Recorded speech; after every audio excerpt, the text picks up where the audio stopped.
Bismillahirrahmanirrahim. Alhamdulillahi rabbil alamin. Wassalatu wassalamu ala sayyidina wa nabiyyina Muhammadin wa ala alihi wa sahbihi ajma'in. Amma ba'du. Marilah kita membaca niat ta'lim sebelum kita memulai pengajian kita pada pagi hari ini. Bismillahirrahmanirrahim. Alhamdulillah rabbil alamin. Nawaina ta'allum at-ta'lim wal naf' wal intifa' wat tadhakkur wat tadhkir wal ifadah wal istifadah wal hath ala tamassuk bi kitabillah wa sunnati rasulillah sallallahu alaihi wasallam wad du'a ila al-huda wad dalalata ala al-khair ibtigha'a wajhillah wa mardatihi wa qurbihi wa thawabihi subhanahu wa ta'ala. Rabbi shrah li sadri wa yassir li amri wahlul 'uqdatam min lisani yafqahu qawli. Radina billahi rabba wa bil islam dina Muhammadin sallallahu alaihi wasallam nabiyyan wa rasula. Subhanaka la ilma lana illa ma 'allamtana innaka antal alimul hakim wa tub 'alaina innaka antat tawwabur rahim. Allahumma 'allimna ma yanfa'una wanfa'na bima 'allamtana وزدنا علما وفقها في الدين. اللهم إنا نسألك فهم النبيين وحفظ المرسلين وإلهام الملائكة المقربين. اللهم أغننا بالعلم وزينا بالحلم وأكرمنا بالتقوى وجملنا بالعافية برحمتك يا أرحم الراحمين. Alhamdulillah, Masya Allah, hari ini adalah pengajian perdana. Ya, sesuai dengan rekomendasi daripada mungkin ketua DKM Masjid, yaitu Bapak Ahmad Tijari, yang beliau menyampaikan kepada saya untuk mengisi di masjid ini. Tentu ini adalah sebuah kehormatan bagi saya, kemuliaan bagi kita semua bisa menjadi bagian daripada orang-orang yang menyebarkan atau menyampaikan ayat-ayat Allah Subhanahu wa taala dan juga hadis-hadis Rasulullah sallallahu alaihi wasallam, yang mana itu adalah bagian daripada orang-orang yang selamat di dunia. Dan Allah dan Rasulullah SAW mengatakan, "Ad-dunya mal'unun mal'unun ma fiha illa 'alimun muta'allimun wa dzikrullah ta'ala." Dunia itu mal'un, artinya jauh dari rahmatnya Allah Subhanahu wa ta'ala. Kalau kita cari dunia, maka sudah pasti itu akan jauh dari rahmatnya Allah Subhanahu wa ta'ala. Tapi bukan berarti semua dunia itu tercela, ya. Ada dunia yang terpuji dan juga ada dunia yang tercela. Yang dimaksud di mal'un atau dijauhi oleh rahmatnya Allah Ta'ala adalah dunia yang tercela. Maka orang yang mencari-cari dunia itu adalah orang yang tercela. Dan semuanya dunia itu isinya mal'unun wa mal'unun ma fiha, dan di dalamnya juga itu mal'un, kecuali orang yang mengajar atau alimun wa muta'allimun, dan orang yang belajar, wa dzikrullah ta'ala, dan juga orang yang berzikir terus kepada Allah Subhanahu wa ta'ala. Maka hari ini insyaallah sesuai dengan rekomendasi beliau mengatakan bahwa ada kepentingan untuk kita sedikit membahas tentang pelajaran usul fikih atau pelajaran fikih yang diambil daripada kaidah-kaidah usul fikih. Namun sebelumnya mungkin antum belum kenal saya, ya.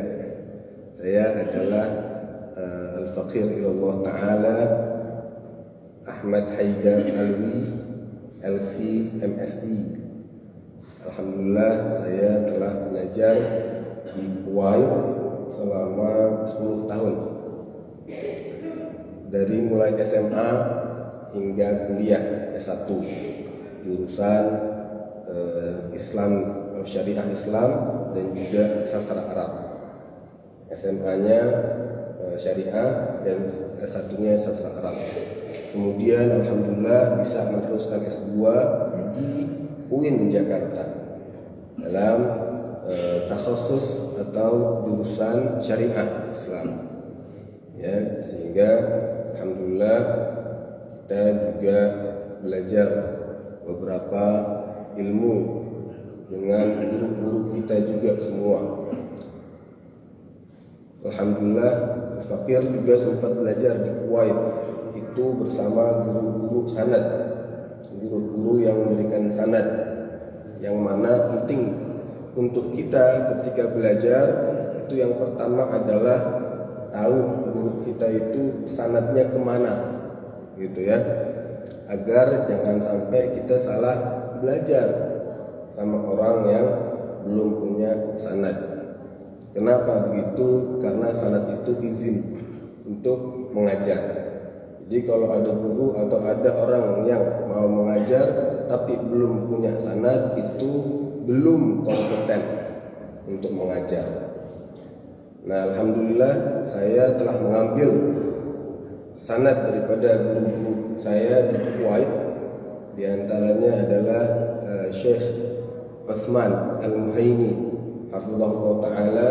Beliau adalah murid daripada Al-Habib Zain bin Ibrahim bin Smith, dan juga Syekh Muhammad Yasin Al-Fadani, dan juga guru saya daripada Habib Umar bin Hafidh bin Syekh bin Salim bin Syekh Abu Bakar. Beliau adalah Dr. Ahmad An-Nisf di Kuwait, dan juga di antaranya adalah Syekh Khalaf Al-Mutlaq, orang Suriah. Beliau adalah ahli fikih di Kuwait, salah satu bahis fikih di Kementerian Agama di Kuwait. Beliau lalu kemudian ada Syekh Ali Saleh atau Syekh Ali Sulaiman. Beliau adalah ahli fikih orang Suriah juga. Dan juga di antaranya adalah Syekh Ahmad Al-Kurdi atau Syekh Ahmad Haji Al-Kurdi. Beliau adalah anggota lembaga fatwa Kuwait. Beliau mengajar, atau saya mengajar, saya ambil sanad dari beliau dari usul fikih, belajar usul fikih. Kemudian saya belajar juga dari guru saya, yaitu Syekh Khalid Al-Adwani. Beliau itu guru atau dosen di salah satu universitas Kuwait, ya. Beliau mengajar akidah ahli sunnah wal jamaah, dan beliau mengambil beberapa sanad dari Mesir, dari Sudan dan sekitarnya, dan Suriah. Kemudian di antara guru-guru saya juga adalah Syekh Mahmud Al-Tanzani, murid daripada Al-Habib Zain bin Ibrahim Smith. Kemudian juga Syekh Ahmad Al-Ubaid, orang Kuwait. Beliau juga dosen di Hay'at Ta'lim Tatbiqi Kuwait. Saya ambil pelajaran fikih dari beliau. Kemudian juga Syekh Ahmad Zahir, saya mendapatkan hadis musalsal bil Ashura, Fadl Ashura, dan juga mendapatkan sanad hadis kitab hadis Arba'in Nawawi dari beliau. Nah, kemudian yang banyak saya ambil itu adalah dari guru saya mulazim Syekh Utsman Al-Muhaini. Beliau orang Kuwait, tapi beliau mutafannin itu banyak ininya, ilmunya, dari segala macam ilmu, dari mulai sirah nabawiyah, fikih, tafsir, hadis, dan juga tasawuf dari beliau. Nah, itu penting kita ambil. Dan juga saya alhamdulillah telah mendapatkan sanad Al-Quran daripada qiraat Imam Hafiz dan juga Syu'bah. Itu perlu juga kita fahami, dan kita kalau ngaji Quran perlu dapat sanad qiraah Quran agar tidak menerka-nerka bacanya, ya. Walaupun kita tahu kadang-kadang kita dengar dari imam-imam besar, ya kan begitu, dari Imam Al-Haram, Syekh Abdurrahman Sudais misalnya. Tapi kita perlu tahu bahwa dalam Al-Quran itu ada namanya al-waqafat. Waqaf itu berapa banyak waqaf? Ada banyak saktah atau berhenti tanpa bernafas sementara atau sekejap. Itu penting sekali belajar dengan sanad. Jadi seperti contohnya misalnya dari surah At-Taubah dan juga surah Al-Anfal. Al-Anfal itu terakhir itu kan innallaha bikulli syai'in alim. Nah itu At-Taubah bara'atun minallahi wa rasulihi. Itu wakaf dalam surah Al-Anfal, nyambung ke surah Taubah. Itu ada 15 wajah atau 15 cara bacanya. Itu ya untuk difahami bahwa Quran itu cara bacanya itu ketika wakaf kita tahu bahwa seperti ini. Ada namanya saktah bitul, saktah bitawassut, saktah bil mad, kemudian ada namanya al mad bil rum, ada namanya al waqaf bil rum, waqaf bil tul, waqaf bil ard atau bil al waqaf bil tawassut, seperti itu. Jadi perlu diperhatikan ketika mengaji Al-Quran juga difahami bahwa ada beberapa waqaf yang perlu diperhatikan. Seperti bacaannya surah Al-Baqarah ayat 271. In tubdus sadaqati fa ni'mahi. Gitu kan? Ya. Wa in tukhfuha tu'tuha al-fuqara fa huwa khairul lakum. Itu in tubdus sadaqati fa ni'mahi. Kita bacanya fa ni'mahi dalam riwayat Imam Hafiz. Tapi dalam riwayat lain ada yang bacanya Imam Syu'bah fa ni'mahi. Jadi ainnya itu sukun, mimnya tasydid. Dua jadinya fa ni'mahi. Ada lagi namanya bacanya al-ikhtilas. Ikhtilas itu 2/3 harakat sukun. Fani'im. Ini itu enggak jelas. 2/3-nya aja. Tidak 3/3 atau full. Kasroh. Seperti itu. Yaitu adalah contoh daripada kita belajar sanad qiraah. Itu. Ya, jadi kita kalau kata orang tuh kalau enggak kenal maka enggak sayang. Jadi kita perlu kenalan dulu, ya. Nah, alhamdulillah Al-Faqih di sini mendapatkan sanad qiraah Quran dari guru saya orang Malang. Dan guru-guru saya di Indonesia juga gitu banyak. Imam daripada usul fikih Syekh Dr. Rusli Al-Hasbi hafizahullah taala. Mungkin kenal antum. Dr. Rusli Al-Hasbi itu adalah pengajar di UIN S1 S2, ya, di Fakultas Dirasat Islamiyah, dan juga Profesor Dr. Said Agil Al-Munawwar. Kita masih kenal itu, Profesor Dr. Said Agil Al-Munawwar. Itu guru saya juga yang saya ambil banyak dari beliau. Walhasil, insyaallah taala hari ini kita akan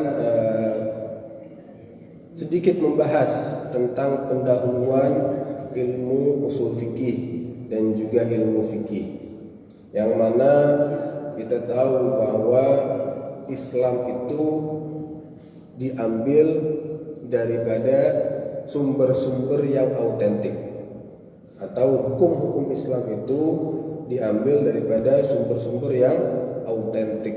Artinya apa?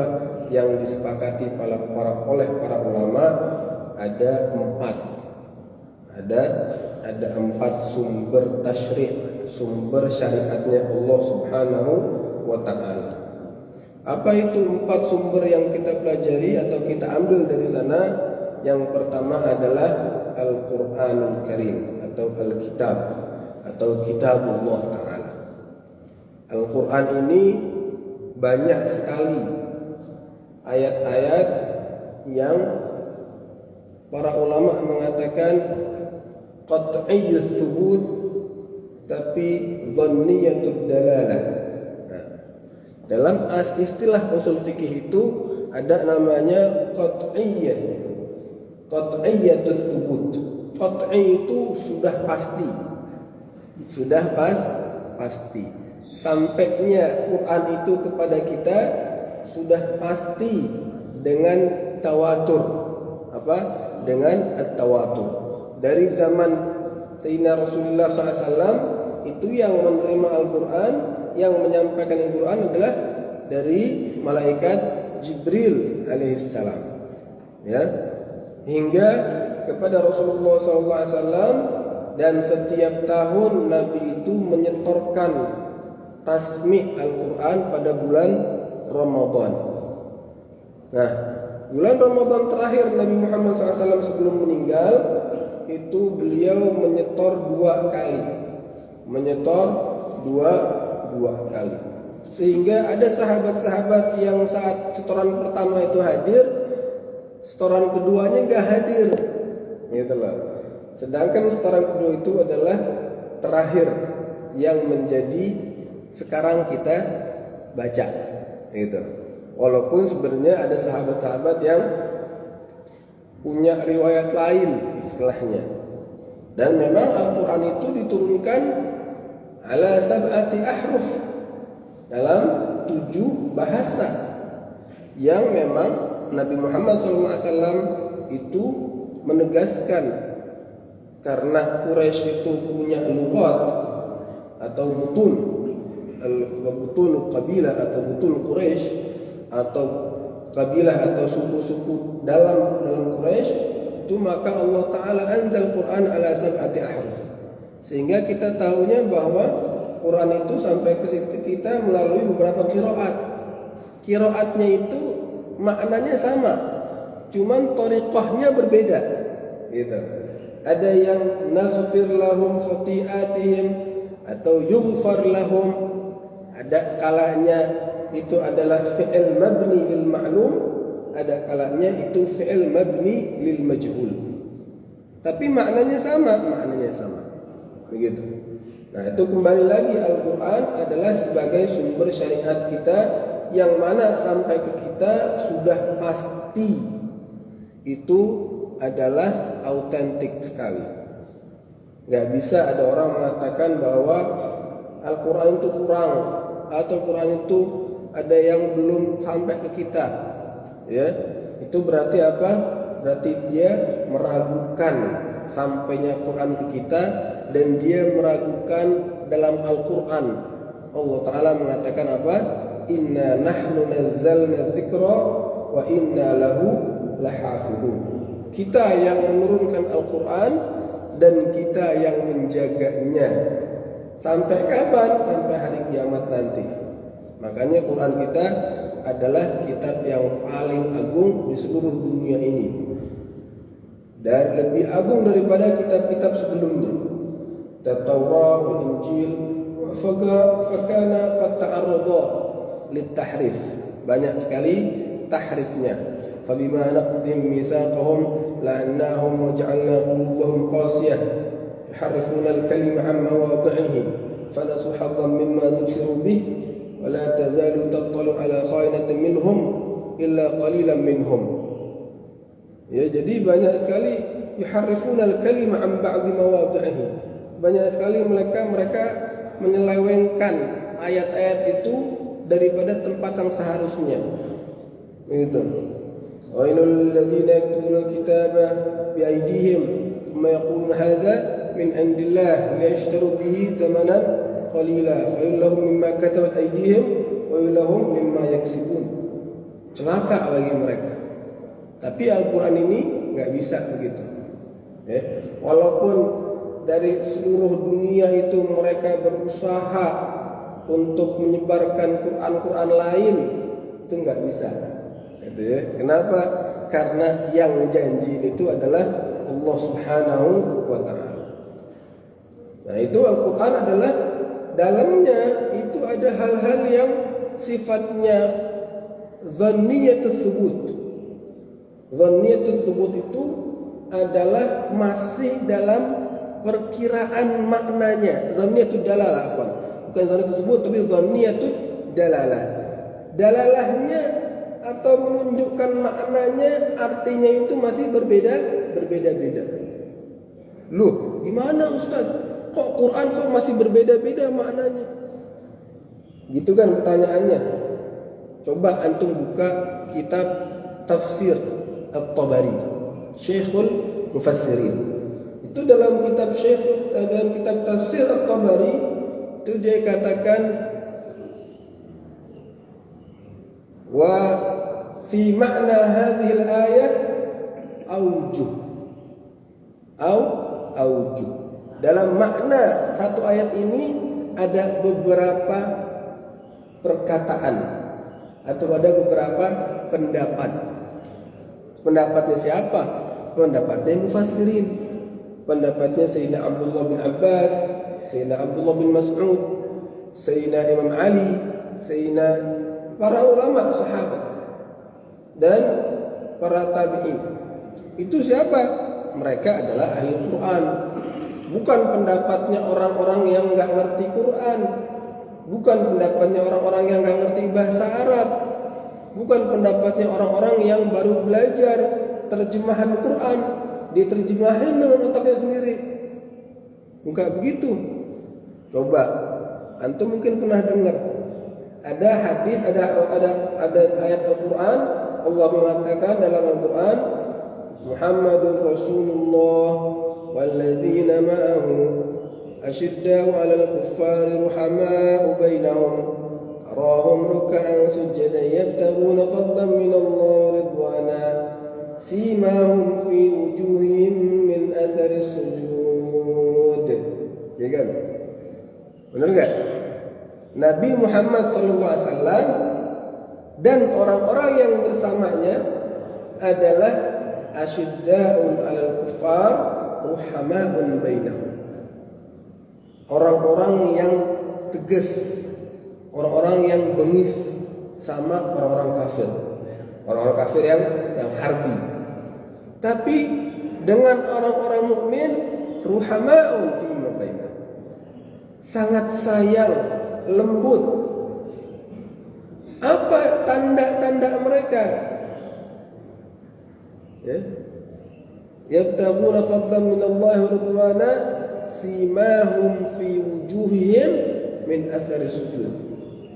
Alamatnya, tanda mukanya itu adalah terlihat daripada bekas sujudnya dia. Benar kan? Simahum simahum fi wujuhihim min athari sujud. Sima ay alamat. Wujuhihim itu kira-kira artinya dalam atau pandangan atau dari muka mereka, wajah-wajah mereka kelihatan tanda-tandanya. Apa tanda-tandanya? Apakah tandanya itu ada misalnya hitam di sini bekas sujudnya? Benar enggak? Ada orang mengatakan tandanya itu adalah di sini hitam di jidatnya karena sujudnya lama. Jadi ayat itu menjelaskan bahwa sahabat-sahabat ya mereka itu adalah yang jidatnya hitam. Begitu tafsirnya orang yang belum faham atau belum merujuk atau belum memastikan. Dari kitab-kitab tafsir itu enggak ada yang mengatakan seperti itu. Seluruh mufassirin enggak ada yang ngomong begitu. Jadi dari mana maknanya? Dari bahasa Arab, Ustaz. Simahum fi wujuhihim min athari sujud. Tanda-tanda di mukanya dengan athar sujud. Bekas sujud. Itu dalam bahasa Arab bekas sujud. Tapi apa? Makanya dalam hadis Rasulullah SAW Nabi pernah mengatakan, man qala fil Qur'an bi ra'yihi falyatabawwa maq'adahu minan nar. Barang siapa yang bicara tentang Al-Qur'an dengan pendapatnya dia, maka silakan digiring oleh Allah Ta'ala tempatnya ke api neraka. Begitu. Hati-hati kita bicara tentang Al-Quran. Jadi bukan berarti Quran itu berbeda-beda maknanya, tapi mereka itu mengambilnya dari orang-orang mujtahidin dan Nabi Muhammad SAW. Begitu. Nah, orang-orang ahli mufassir itu begitu. Maknanya adalah dhanniyatud dalalah. Dhanniyatud dalalah. Artinya apa? Artinya masih bisa makna-maknanya berbeda-beda. Contoh, artikel misal. Apa artinya dalam Al-Quran surah Al-Baqarah? Ya, katanya wala taj'al yadaka maghlulatan ila 'unuqika wala tabsutha kullal basti fataq'uda maluman mahsura. Begitu kan ayatnya? Janganlah engkau jadikan tangan kamu itu maghlulah. Maghlul itu apa? Diikat ke leher kamu. Ila unuqika wala tabsutha kullal basti, dan janganlah engkau bentangkan lebar-lebar. Fataq'uda maluman mahsura, dan engkau duduk itu disalahin orang. Malum ay yulam. Kenapa kau begitu? Lu memang nggak boleh. Orang tangannya begini, maghlul. Ya, begini maghlulah. Atau la tabsutha kullal bast. Jangan kau bentangkan sebentang-bentangnya. Artinya apa dalam bahasa Arab itu? Kalau terjemahannya begitu artinya secara harfiah. Tapi maksudnya adalah wala taj'al yadaka maghlulatan ila unuqika, janganlah engkau terlalu pelit. Wala tabsutha kullal basti, dan janganlah engkau terlalu dermawan gitu. Fataq'uda maluman mahsura. Ayat itu turun ketika Nabi di rumah ada orang miskin minta, nggak pakai bajunya, nggak bisa nutup aurat. Dikasih oleh Nabi satu helai pakaiannya dan Nabi nggak bisa sholat. Karena terlalu dermawan Nabi Muhammad SAW, itu akhirnya sahabat tungguin di masjid. Mana Nabi Muhammad SAW?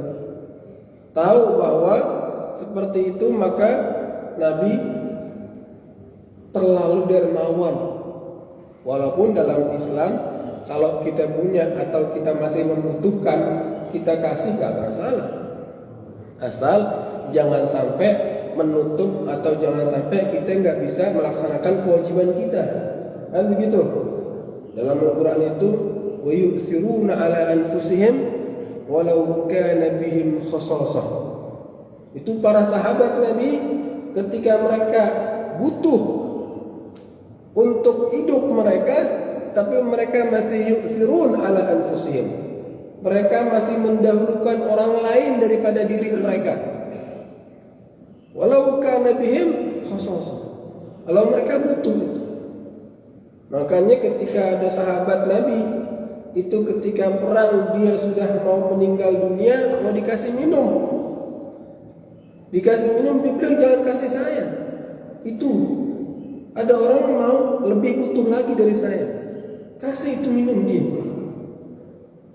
Akhirnya dikasih minum. Yang orang kedua bilang, jangan saya, itu udah mau meninggal, sakaratul maut. Hanya dia bilang itu. Kasih itu orang udah meninggal. Sebelum dia meninggal, pas mau dikasih minum, meninggal itu orang. Yang ketiga. Balik lagi ke orang yang kedua. Yang orang kedua udah meninggal. Balik lagi orang pertama udah meninggal. Itu namanya yu'thirun ala anfusihim. Nabi ithar begitu, nggak bisa diterjemahkan secara literally atau harfiah, gitu, ya. Nah, makanya adalah di situ ilmu usul fikih. Bagaimana cara menerjemahkan atau mengambil kaidah, mengambil hukum daripada Al-Quran itu, begitu. Kalau zaman sekarang orang tanya, mana dalilnya, kan begitu, benar nggak? Iya Pak, benar nggak Pak? Dalilnya mana dalam Al-Quran atau Sunnah? Begitu. Kira-kira soal itu benar atau enggak? Kira-kira soal itu benar atau tidak? Harusnya soalnya itu mana asalnya? Atau dari mana asalnya itu? Ya. Atau apa pendapat para ulama tentang dalil itu? Nah, apa pendapat ulama tentang dalil itu? Kenapa begitu? Ya, contohnya seperti orang tanya, kamu ikutin Imam Syafi'i atau ikutin Rasulullah? Kan begitu. Lucu nggak tuh soalnya? Soalnya aja sudah salah, ngomongnya aja sudah salah. Contohnya gimana? Lebih baik mana? Orang yang nggak pakai jilbab tapi dia sholat, atau orang pakai jilbab tapi nggak sholat? Kan begitu. Iya. Lebih baik mana? Dua-duanya nggak benar. Iya.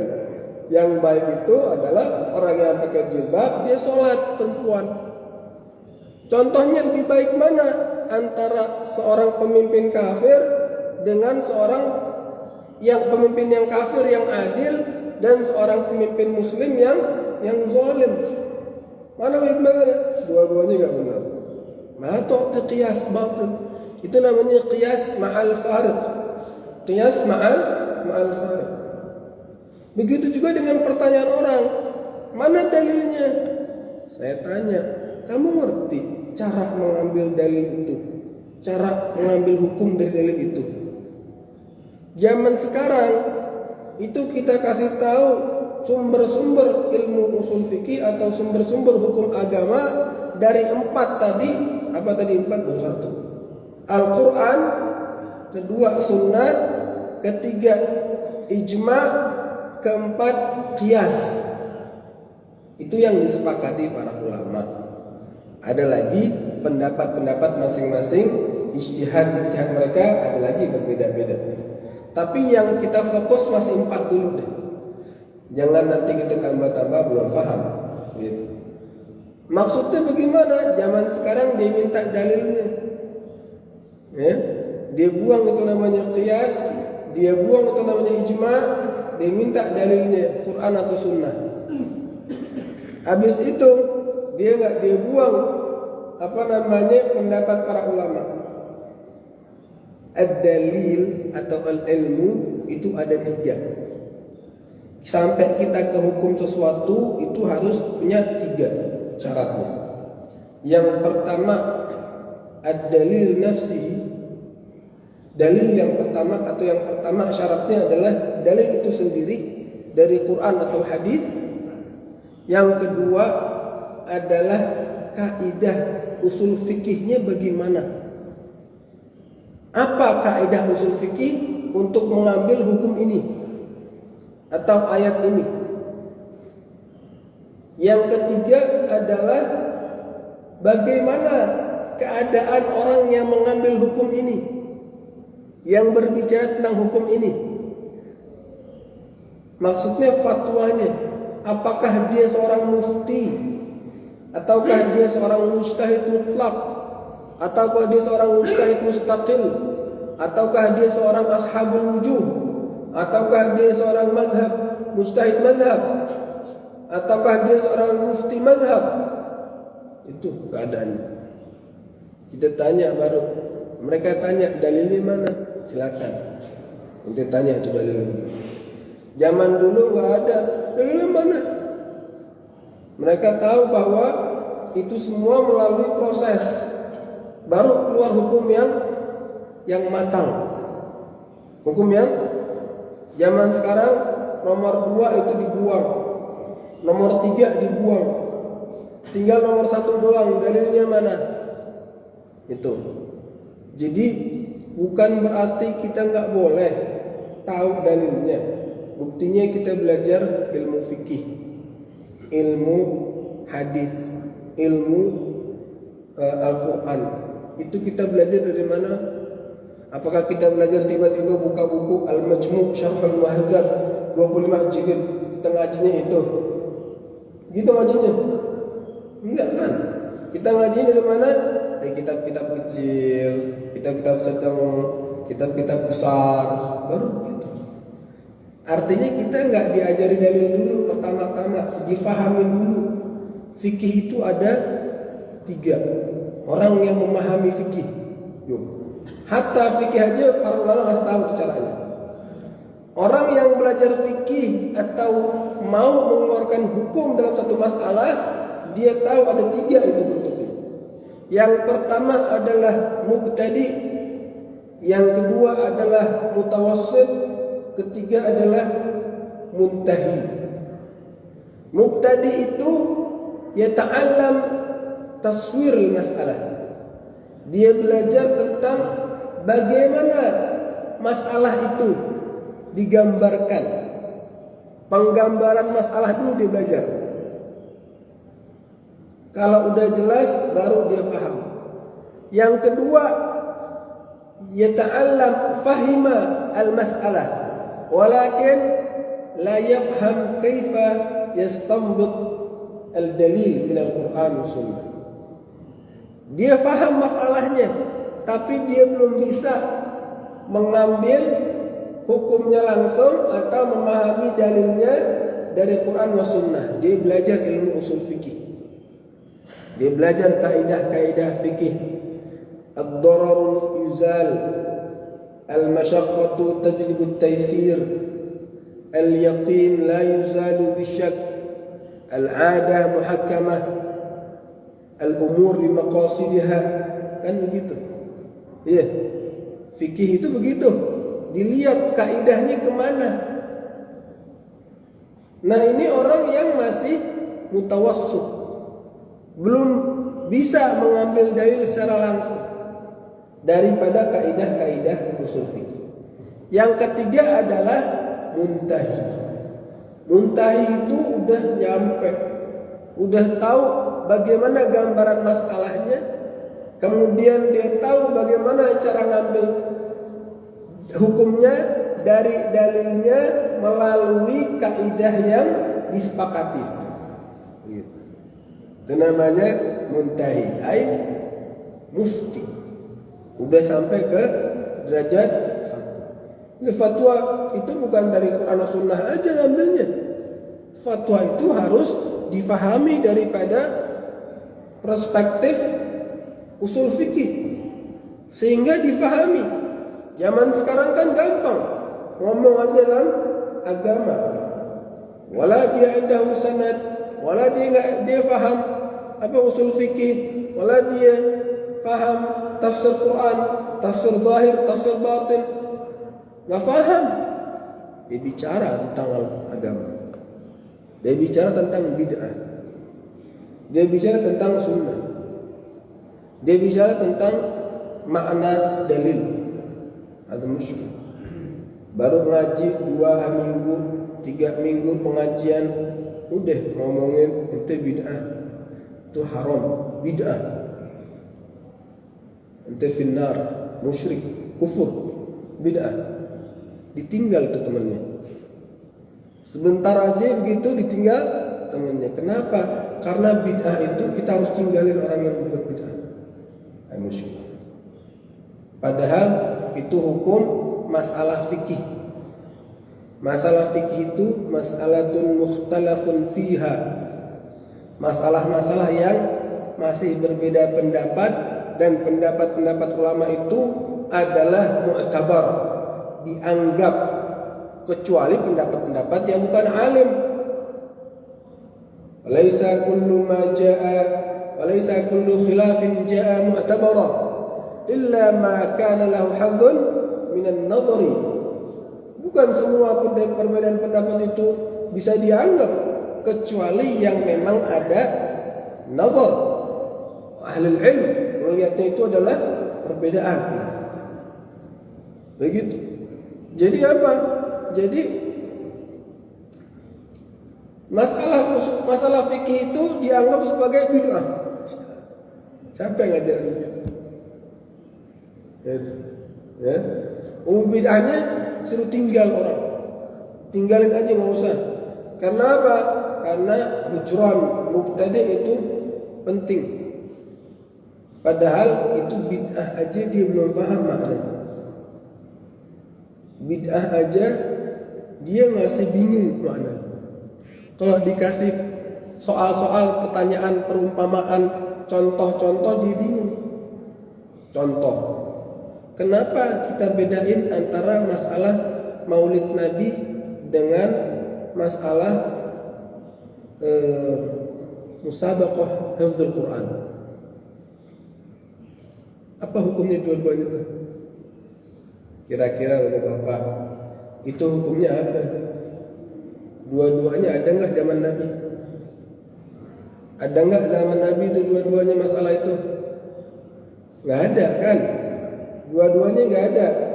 Kenapa ketika bicara tentang maulid dikatakan bid'ah? Ketika bicara tentang MTQ atau MHQ dia nggak bilang bid'ah itu. Kenapa? Ada yang beda antara dua masalah itu. Dari mana? Kan ada asalnya. Ada asalnya dari Al-Quran dan Sunnah. Makanya Imam Syafi'i itu mengatakan bid'atun tuwafiqu syariah fahuwa bid'ah fahiya bid'atun hasanah wa bid'atun tukhalifu syariah fahiya bid'atun madhmumah. Bid'ah yang sesuai dengan syariat itu adalah hasanah, bid'ah yang tidak sesuai atau melanggar syariat itu adalah bid'ah yang tercela. Kenapa Sayyidina Umar bin Khattab mengatakan nikmatul bid'ah hadhihi? Ketika dia melihat orang-orang sahabat-sahabat itu salat tarawih berjamaah, ada imamnya satu, Ubay bin Ka'ab. Katanya dia bilang nikmatul bid'ah hadhihi. Wah, nikmat banget bid'ah ini. Kata siapa itu? Umar bin Khattab. Itu artinya apa? Oh, artinya mereka mencoba cari-cari itu. Maknanya bid'ah itu adalah dalam bahasa. Makna dalam bahasa. Emang Sayyidina Umar bin Khattab saat itu dia ahli bahasa. Dia lagi menjelaskan tentang bahasa arti bid'ah. Musyarri'. Sayyidina Umar bin Khattab saat itu adalah musyarri', khalifah Rasulullah SAW dalam syariatnya Allah Subhanahu wa taala. Diwakilkan, dan setiap khalifah itu ala haq, atas kebenaran. Jadi bid'ah itu aja masih bingung dia. Masih bingung. Kita kasih contoh-contoh gimana caranya bedainnya. Kalau kita gampang bedainnya. Kan ada asalnya. Kalau asalnya sesuai dengan syariatnya Allah Ta'ala dalam Al-Quran dan Hadis, makbul. Kalau dia nggak sesuai dengan Quran Hadis, maka mardud.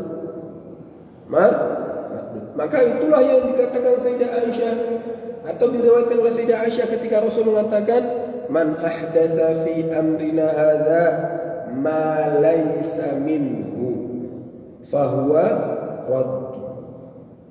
Barang siapa yang berbuat sesuatu yang baru dalam agama kita yang tidak sesuai dengan agama kita, maka dia mardud atau tertolak.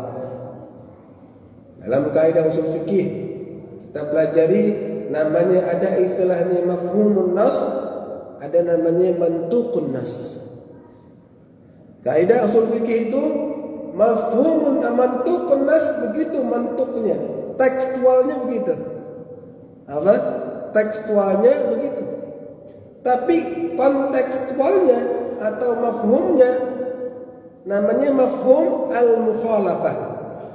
Mafhum al-mukhalafah. Artinya apa?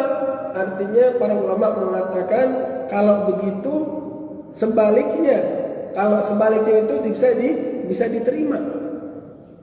Mukhalif, berseberangan. Jadi maksudnya gimana? Man ahdatsa fi amrina hadza ma huwa minhu.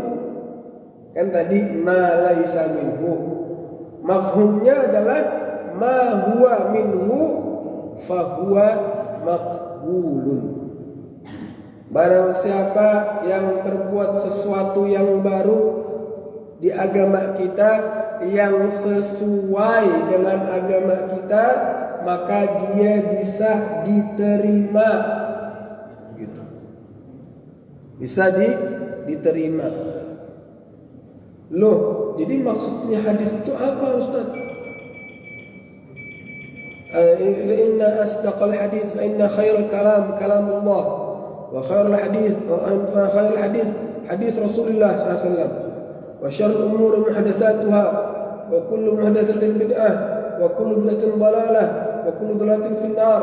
Semua bid'ah itu adalah di api neraka, sesat. Lihat itu Imam Nawawi bagaimana melihat masalah bid'ah ini dari perspektif usul fikih. Dan bagaimana Imam Nawawi mengatakan itu hadis itu adalah hadisun amun, hadis yang masih umum, general, orang bilang general, umum. Dalam kaidah usul fikih ada namanya umum, ada namanya khusus. Nah, yang umum ini dikhususkan. Dari mana yang dikhususkan umum itu? Dari hadis lain yang yubayyin hadis. Hadisnya apa? Man sanna fil islami sunnatan hasanah falahu ajruha wa ajru man amila biha ila yaumil qiyamah. Wa man sanna fil islami sunnatan sayyi'ah falahu wizruha wa wizru man amila biha ila yaumil qiyamah. Tuh, yang mengkhususkan hadis bid'ah itu kata Imam Nawawi bukan ada. Siapa yang ngomong? Imam Nawawi. Itu hadis yang awal itu umum, yang mengkhususkan itu yang dolal itu ya adalah yang Nabi katakan man sanna fil islami sunnatan sayyi'ah. Barang siapa yang berbuat atau memulai sesuatu yang buruk, memulai sesuatu yang buruk. Artinya apa? Artinya bid'ah aja dengan sunnah itu mirip-mirip artinya dalam bahasa. Yang pertama, bid'ah itu melakukan sesuatu atau berbuat sesuatu yang baru yang belum pernah dilakukan orang. Itu bid'ah. Sunnah juga begitu. Man ibtada'a bi syai'in. Sunnah itu begitu. Awal man ibtada'a bi syai'in, dia yang pertama memulai sesuatu. Awal man sannal qatl Qabil. Ya kan? Yang pertama kali membunuh orang itu siapa? Qabil. Sanna dalam bahasa itu artinya yang pertama kali memulai. Sama dengan yang bid'ah, sama bahasa. Tapi dari mana ngelihatnya? Dari usul fikih. Memahami kaidah itu bukan hanya memahami kaidah usul fikih, dari bahasa juga harus dipahami. Makanya Imam Syafi'i nggak gampang mengatakan bid'ah itu semuanya dolal. Nggak gampang, karena dia tahu makna dalam bahasa Arab. Makanya Imam Nawawi mengatakan yukhassas hadzal hadits bihadzal hadits. Orang mengatakan itu kan maksudnya Rasul kan sunnah itu sunnahnya Rasul, bukan bid'ah. Loh, kalau sunnah Rasul kenapa Rasul mengatakan man sanna fil islami sunnatan sayyi'ah? Emang ada sunnah fil Islam itu sunnah yang buruk? Nggak ada. Ada sunnah yang buruk. Berarti sunnah Rasul itu ngajarin yang buruk. Itu memahaminya begitu. Maksudnya di situ adalah bil lughah, mafhumul lughah. Begitu. Baru kita tahu maksudnya syariat itu begitu. Baru kita paham, oh iya.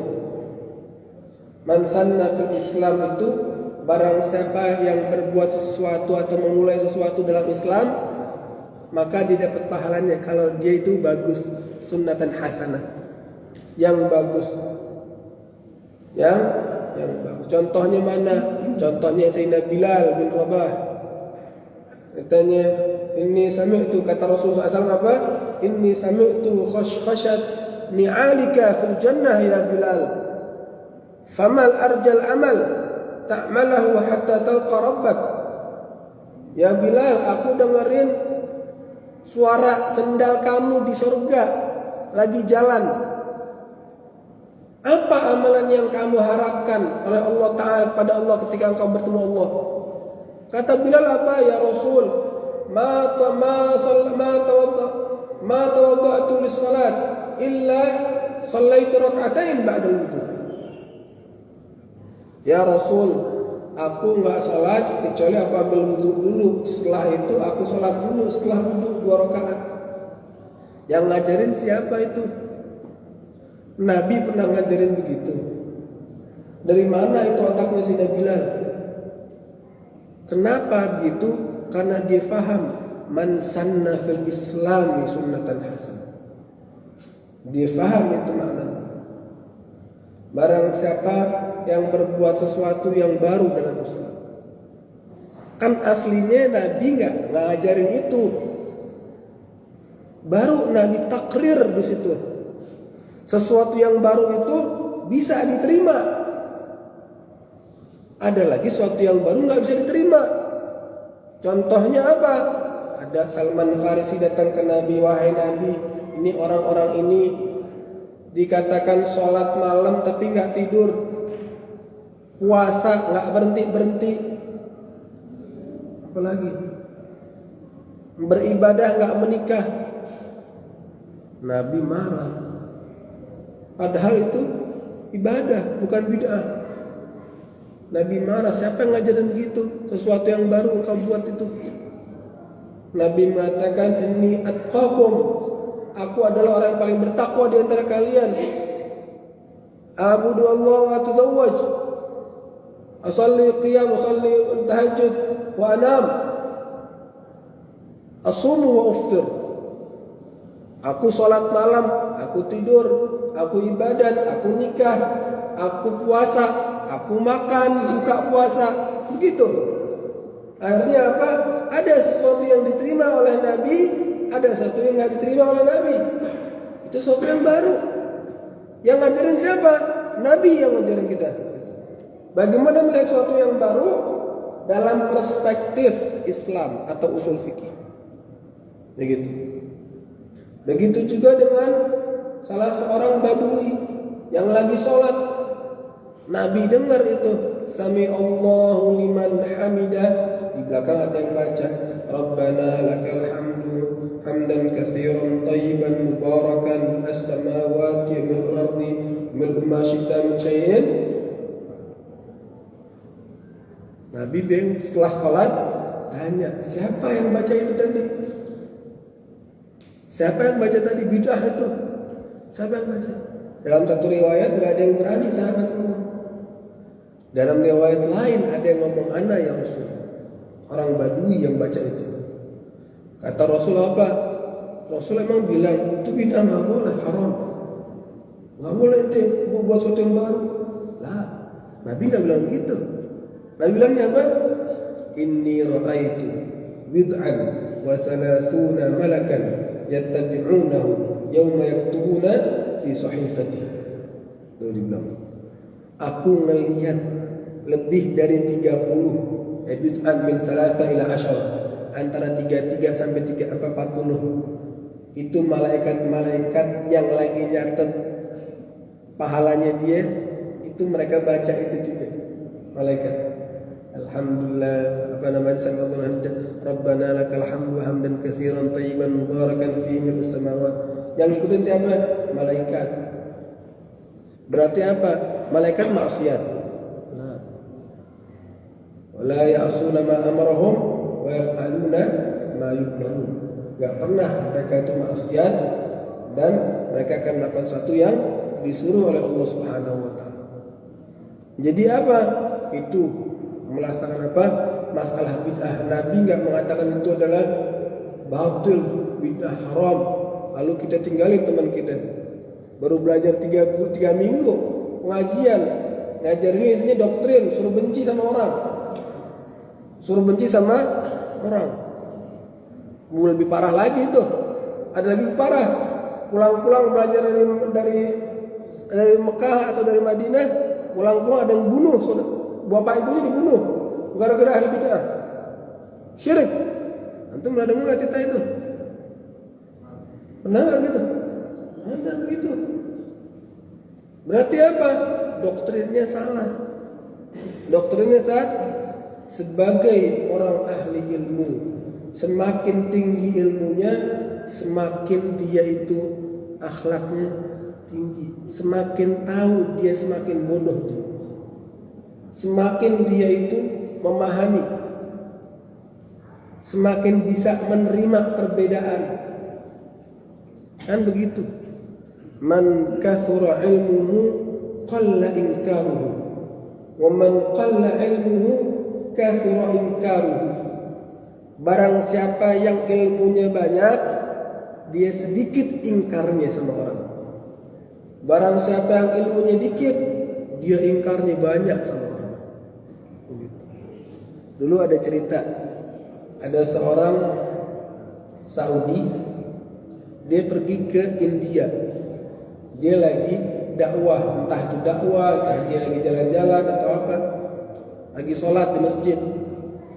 Lagi sholat di masjid, imamnya baca ghairil maghdubi alaihim waladdallin.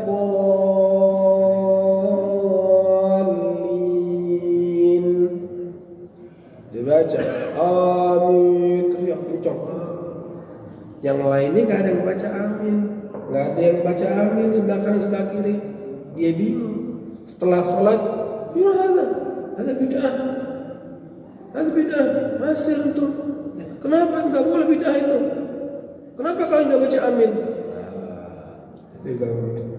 Kemudian, padahal apa?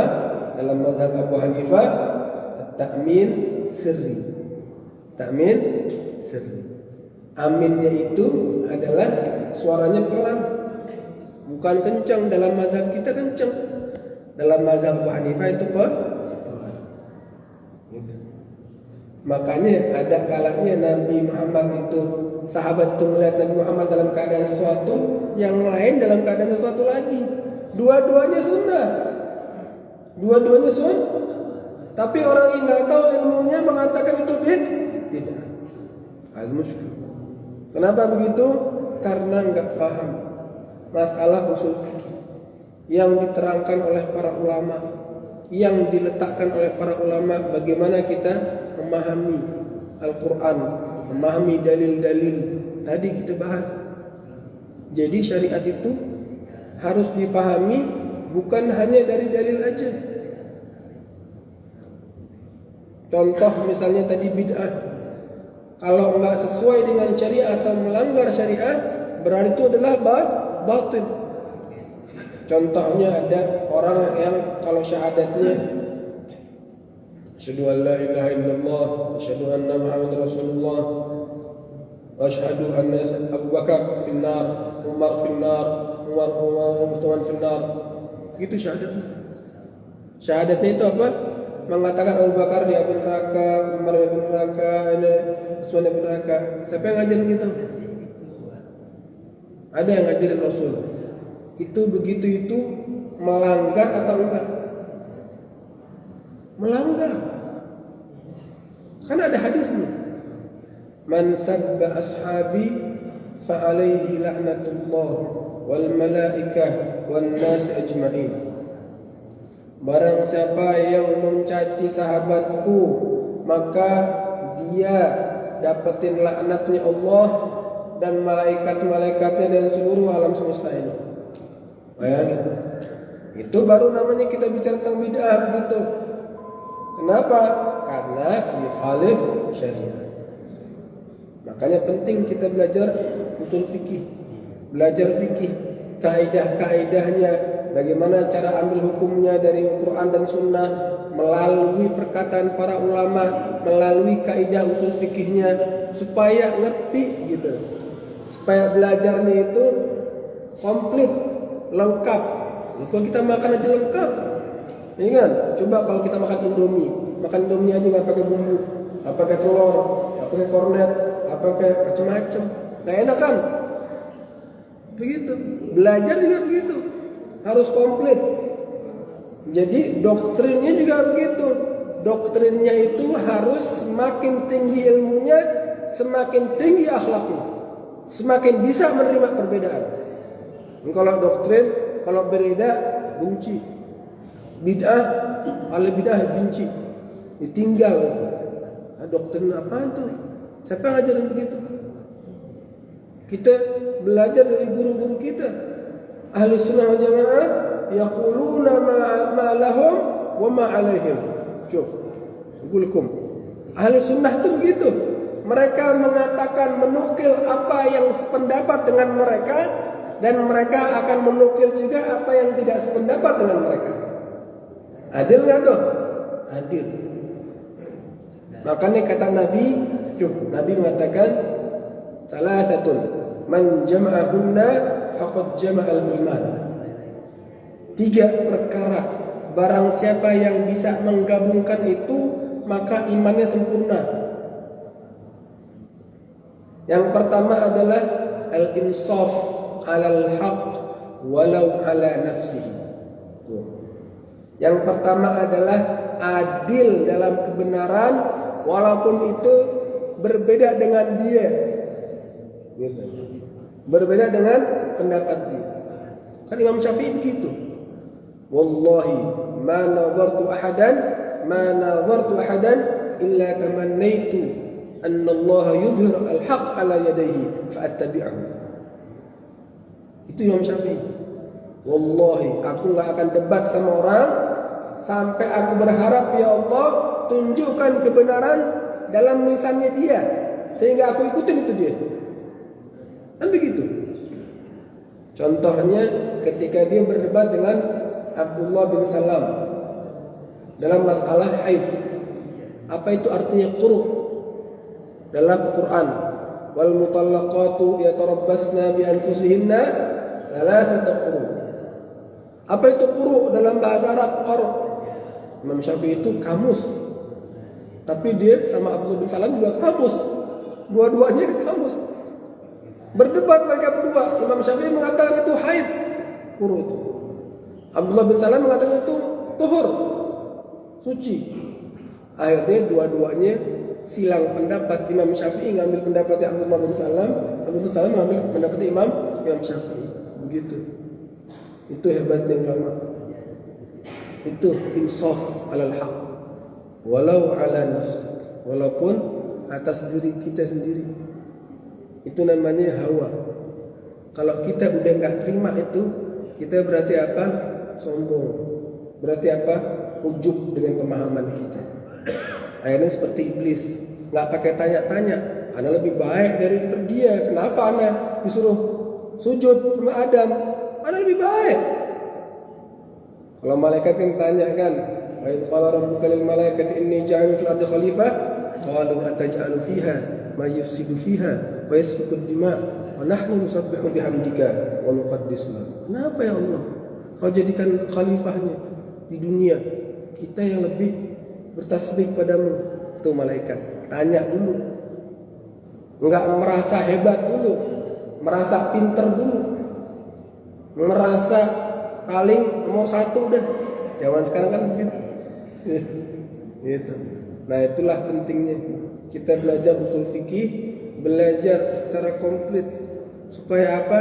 Jangan sampai gagal faham. Kalau udah gagal faham, gagal semua. Kita diajarin majlis ngaji untuk saling cinta. Majlisnya majlis cinta, bukan majlis kebencian. Insaf 'alal haq tadi. Nabi mengatakan terakhir itu hadisnya. Yang kedua adalah ifsya'us salam Au bazlus salam 'alal alam.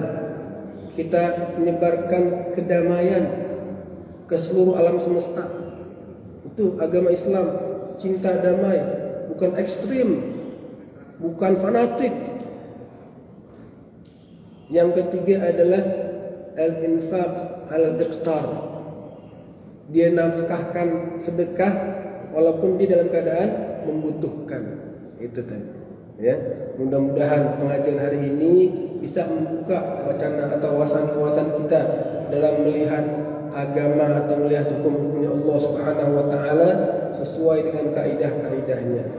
Dan Allah Subhanahu wa taala dalamkan ilmu kita, Allah taala tancapkan semangat-semangat kita, Allah taala jadikan majlis-majlis kita adalah majlis-majlis yang mendatangkan rahmat Allah Subhanahu wa taala dan menjadikan sebab kita husnul khatimah. Semoga bisa bermanfaat apa yang saya sampaikan dan mudah-mudahan kalau ada kesempatan lagi kita bisa mengaji lagi dalam pembahasan atau kajian bedah kitab usul fikih atau kaidah usul atau al-qawaid asasiyah usul fikih. Mudah-mudahan Allah Ta'ala kasih panjang umur kita semua dalam ketaatan dan Allah Subhanahu Wa Ta'ala berikan taufik dan hidayahnya. Walafu minkum. Sebelum saya tutup mungkin ada pertanyaan dari ikhwan, dari bapak-bapak atau ya, silakan bapak. Fadhal. Silakan.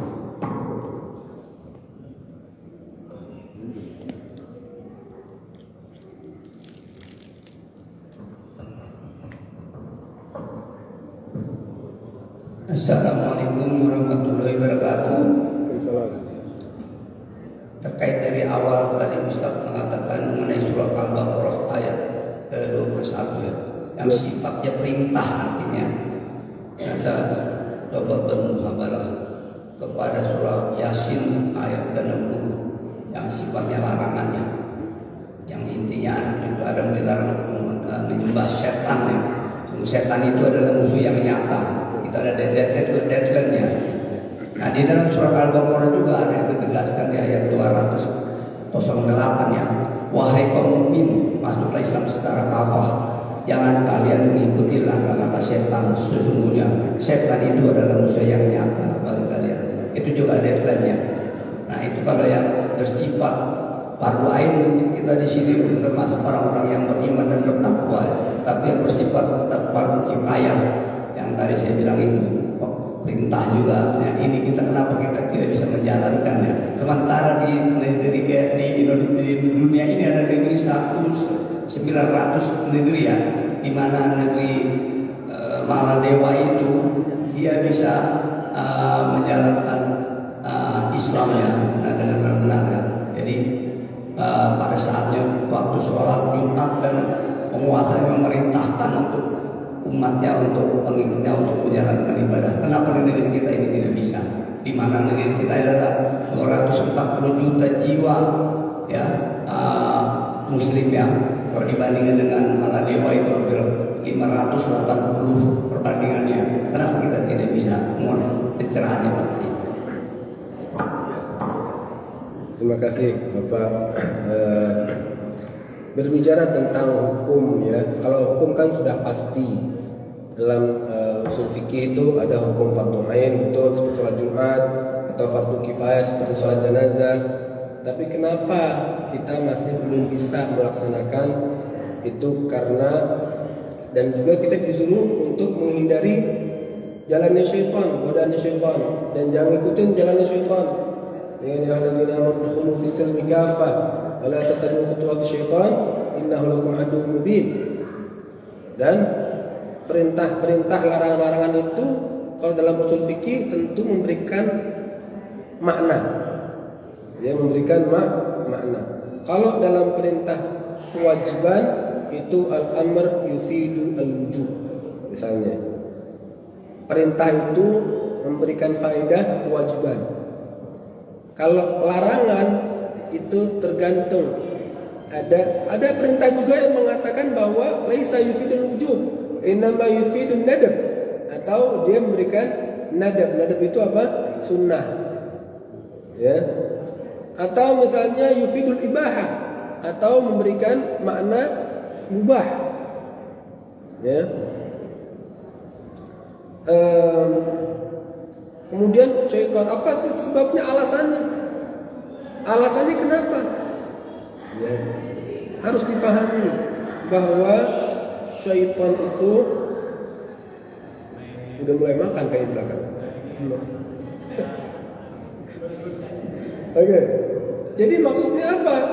Maksudnya adalah kenapa orang Islam atau kita negara Indonesia ini banyak jumlah penduduk muslimnya kalau dibandingkan dengan jumlah penduduk Maladewa misalnya ya. Itu yang sedikit muslimnya tapi mereka taat. Diperhatikan bahwa ada kalanya taat itu menyebar, istilahnya apa? Menjadi tren. Ya, istilahnya menjadi tren. Tren itu terpengaruh beberapa hal. Terpengaruh atas beberapa hal. Misalnya lingkungan kita sekitar. Coba di Mekah, ya kan? Trennya kan sholat semua, ibadat semua. Tapi kalau ada orang tiba-tiba, kok di Mekah masih ada ya? Atau di Saudi masih ada aja PSK misalnya. Tergantung kita melihatnya. Melihatnya. Setiap, bahkan di langit aja ada iblis. Kenapa kita bingung? Kan begitu. Jadi apa? Jadi pertama itu lingkungan dan juga hati, Pak. Yang kedua adalah hati. Masalah hati. Kalau hati itu enggak pernah riyadhah. Riyadhah itu olahraga. Badan juga olahraga, hati juga olahraga. Olahraganya bagaimana? Olahraganya itu mujahadatun nafs. Harus ada mujahadahnya. Ibadatnya itu harus usahanya lebih, sehingga hatinya enggak kotor. Syaitan itu punya lebih dari banyak pintu-pintu syaitan masuk ke kita. Yang paling penting ada 7 pintu syaitan masuk. Di antaranya adalah ujub, riya, sombong, iri, dengki, hasud, sarful amal, al-ujalah. Kita disuruh meninggalkan amalan. Itu syaitan. Kalau enggak kita tinggalin, kita kalau lagi sholat buru-buru, cepet-cepet. Akhirnya apa? Akhirnya enggak khusyuk. Kenapa? Ada masalah dunia, cinta dunia, gampang dapat dunia, gampang maksiat. Itu mempengaruhi islah al-mujtama. Perbaikan masyarakat itu mempengaruhi sekali. Dan juga amir, pemimpin. Itsnan idza saluha saluhan nas kulluhum wa idza fasada an-nas kulluhum.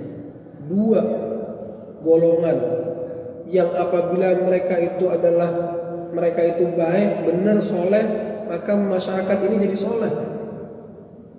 Kalau pemimpinnya nggak soleh, maka masyarakatnya jadi nggak soleh.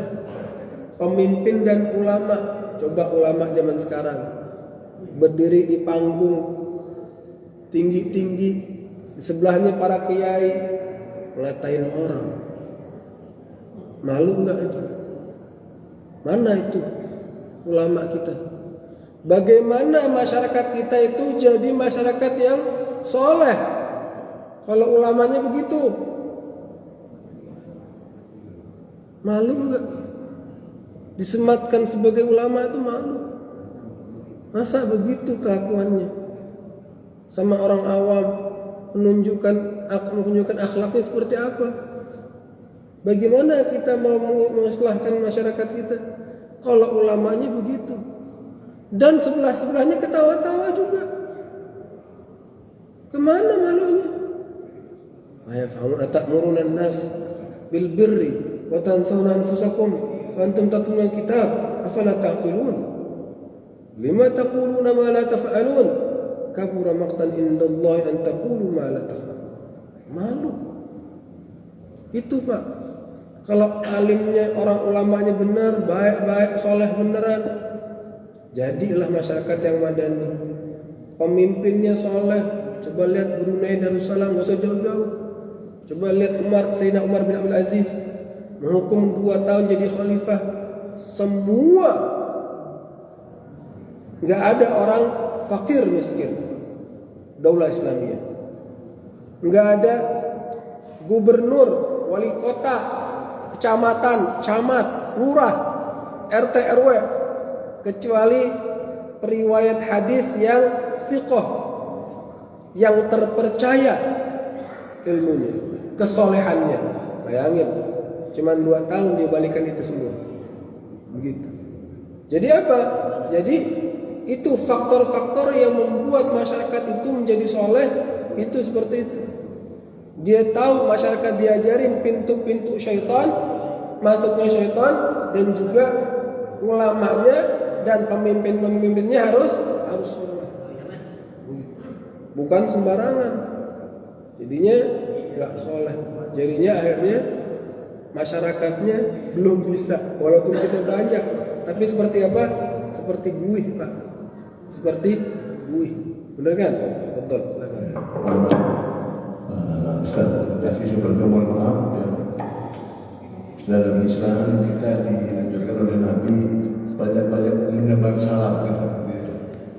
Ya, itu kan ada doa yang saling mendekatkan. Mungkin barangkali namanya Pak Ustaz yang mungkin khilaf atau lupa ya. Jadi mungkin Pak awal katanya belum ada salamnya. Yang pertama. Masa? Kemudian yang kedua, kita lihat ya di saudara-saudara kita yang tadi mungkin beda paham awalnya ya. Kalau kita lihat gelarnya sama, ada LC ya macam-macam gitu ya, dan pakaiannya juga sunnah banget lah. Tapi ternyata dalam tadi yang Ustaz bilang itu dalam dakwahnya itu selalu menebarkan kebencian dengan paham lain. Tadi sudah dijelaskan bahwa fikih itu kan cuma perbedaan pendapat antara ulama satu dengan yang lain.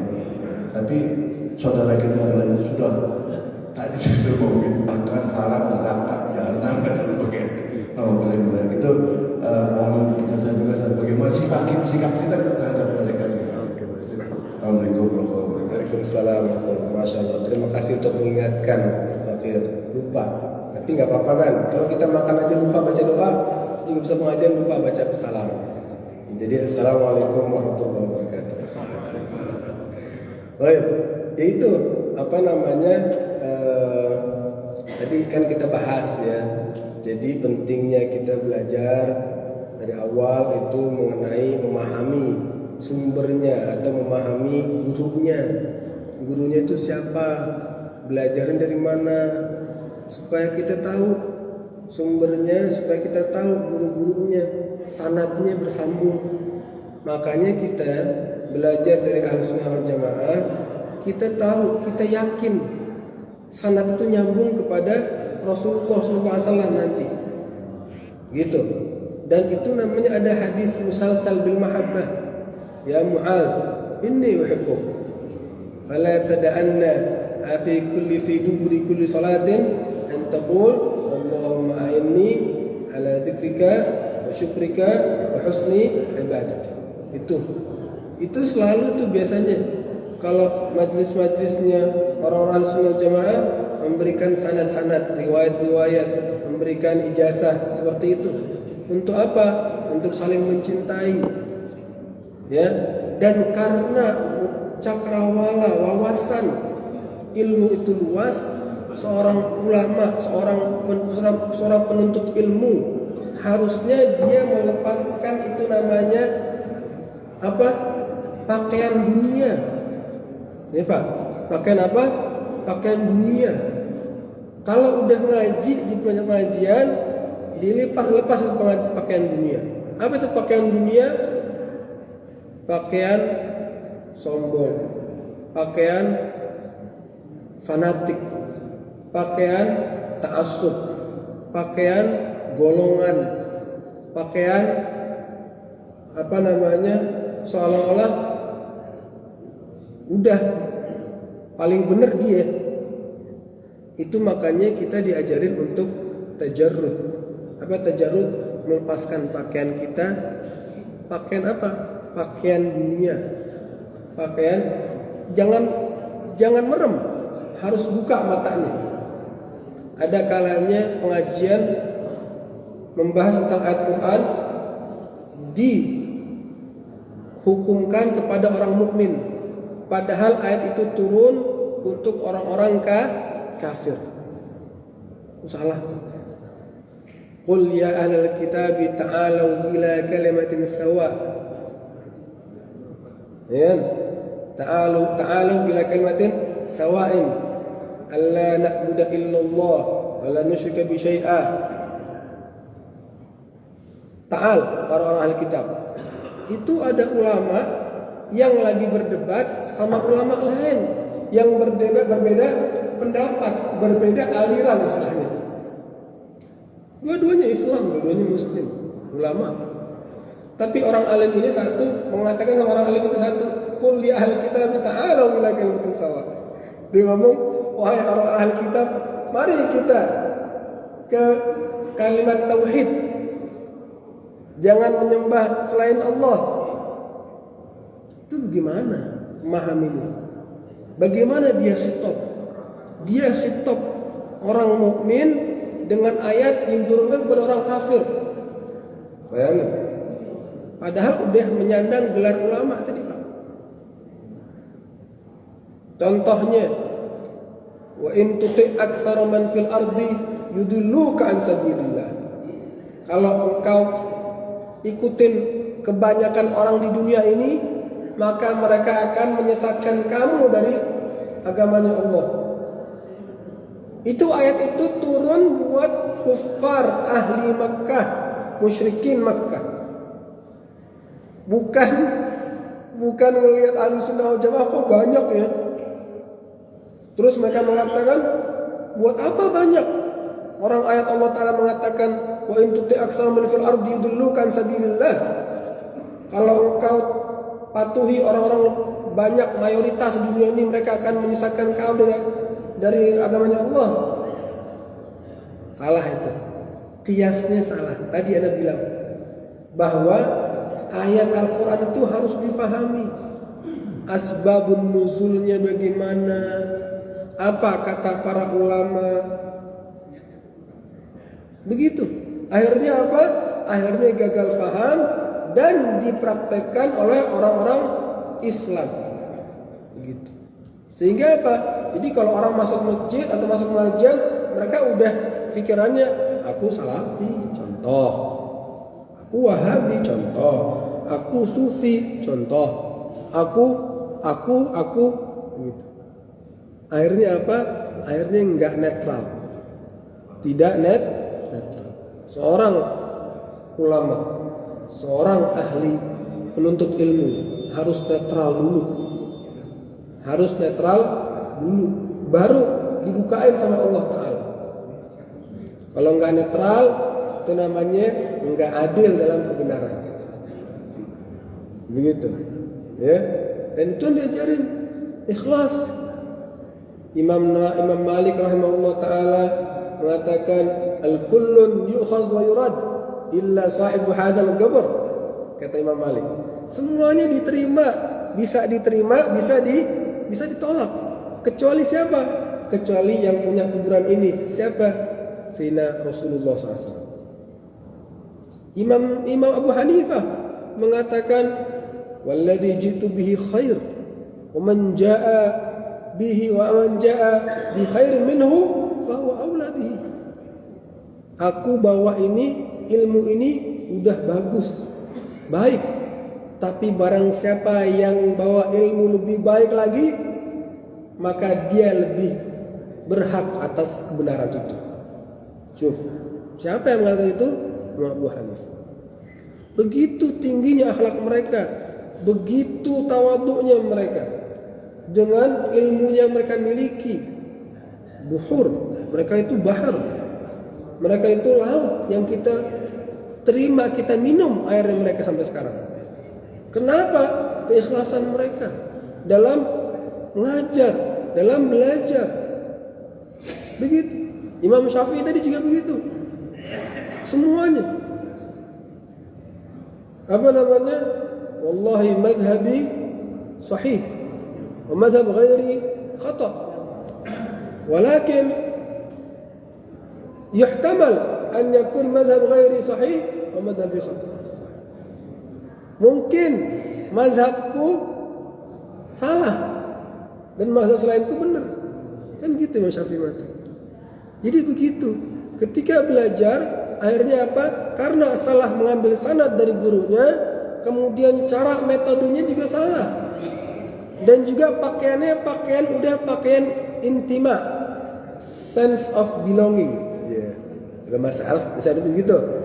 Sense of belongingnya udah merasa anak itu golongannya ini, jadi nggak terima yang lain. Jangan gitu.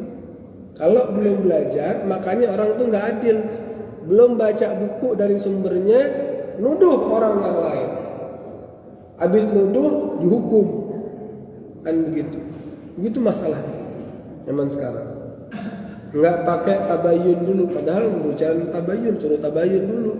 Baca bukunya, maksudnya apa Asy'ariyah, maksudnya apa Maturidiyah, bagaimana kok bisa begitu. Gitu. Kalau kita bahas lagi itu panjang lagi tuh. Gitu ya. Terima kasih banyak, jazakumullah khair. Fadhal. Udah ya, cukup ya. Baiklah, kita tutup pengajian kita dengan baca qasidah. Ya Rabbana tarafna bi annana qatarafna wa annana asrafna ala ladha ashrafna fatub alaina taubah taghsil likulli hawbah wastur lana al-awrati wa amin ar-ra'ati waghfir liwalidina rabbi wa mauludina wal ahli wal ikhwani wa sairil khilani wa kulli dhi mahabbah aw jiratin aw suhbah wal muslimina ajma amin rabbi asma fadlan wa judan manna la biktisabi minna bil mustafa rasuli nahdha bi kulli suli salla wa sallam rabbi alaihi addal habib wa alihi wa sahbihi idadatash sahbi walhamdulillahi fil badi wat tanahi walhamdulillahi fil badi wat tanahi ya rabbi bil mustafa balligh maqasidana waghfir lana ma madha ya wasi'al karami. Bismillahirrahmanirrahim. Alhamdulillah Allahumma shalli ala sayyidina Muhammadin wa alihi wasallam. اللهم اجعل جمعنا هذا جمعا مرحوما وتفرقا مقصوما ولا تجعل فينا ولا منا ولا معنا شقيا محروما. اللهم علمنا ما ينفعنا وانفعنا ما علمتنا وزدنا علما فقها في الدين. اللهم اختم لنا بالحسنى وانت رد عنا في الذكر والعافيه واجعل اخر كلامنا من انتهاء اجلنا قول لا اله الا الله حمد رسول الله صلى الله عليه وسلم تهجنا حسنا من ظهر باطنا في الخافيه واجمعنا مع احبابنا في ذكر الفردوس. اللهم انصر امه سيدنا محمد، اللهم اغفر امه سيدنا محمد، اللهم افتح امه سيدنا محمد، اللهم الف ذات بينهم، اللهم اصلح بين امه سيدنا محمد، اللهم انصر اخواننا المجاهدين المستضعفين في فلسطين، اللهم احفظهم وغزل امطارهم وارخ اسعارهم واحفظ اعراضهم واحكم دماءهم وتجاوز عنهم. ربنا اتنا في الدنيا حسنه وفي الاخره حسنه وقنا عذاب النار. ربنا اغفر لنا ولوالدينا ارحمنا كما ربنا صغارا. وصلى الله على سيدنا محمد صلى الله عليه وسلم. الحمد لله رب العالمين. الفاتحه. الحمد لله الرحمن الرحيم مالك يوم الدين اياك نعبد واياك نستعين صراط المستقيم صراط الذين انعمت عليهم Assalamualaikum warahmatullahi wabarakatuh.